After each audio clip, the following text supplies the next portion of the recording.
ସମସ୍ତଙ୍କୁ ମୋର ନବରାତ୍ରିର ଅନେକ ଅନେକ ଶୁଭେଚ୍ଛା।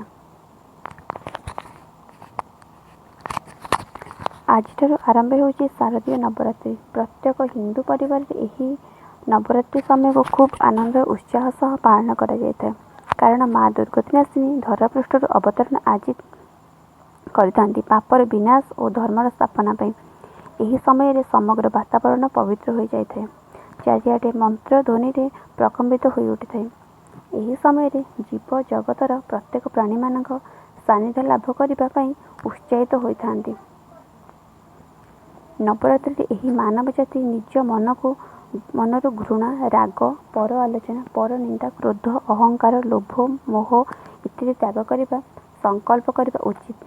ଏହାଦ୍ୱାରା ନିଜ ମନ ପବିତ୍ରତାର ବଶବର୍ତ୍ତୀ ହୋଇପାରିବ। ନବରାତ୍ରିର ପ୍ରଥମ ଦିନରେ ମା ଶୈଳପୁତ୍ରୀଙ୍କୁ ପୂଜା କରାଯାଏ। ଶୈଳ ଅର୍ଥ ପବିତ୍ର। ଏହା ସୂଚାଇଥାଏ ପବିତ୍ର ଭଳି ନିଜକୁ ଶକ୍ତ ରଖିବା ବା ଯେପରି ମନୁଷ୍ୟ ସମାଜର କଲ୍ୟାଣ କରିଥାନ୍ତି ଓ ସମସ୍ତ ବାଧାବିଘ୍ନକୁ ଆମ ଜୀବନରୁ ଦୂରେଇ ଦେଇଥାନ୍ତି, ସେହିଭଳି ହେବା ଆବଶ୍ୟକ। ମା ଶୈଳପୁତ୍ରୀ ଧୈର୍ଯ୍ୟର ପ୍ରତୀକ ଅଟନ୍ତି। ମା ଶୈଳପୁତ୍ରୀ ସୌଭାଗ୍ୟର ପ୍ରତୀକ ଅଟନ୍ତି।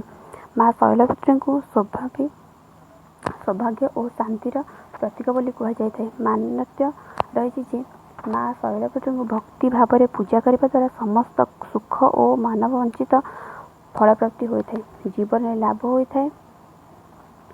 ଯଶ କୀର୍ତ୍ତି ମା ଶୈଳପୁତ୍ରୀଙ୍କୁ ପୂଜା କରିବା ଦ୍ୱାରା ଡର ଭୟ ଦୂର ହୋଇଥାଏ।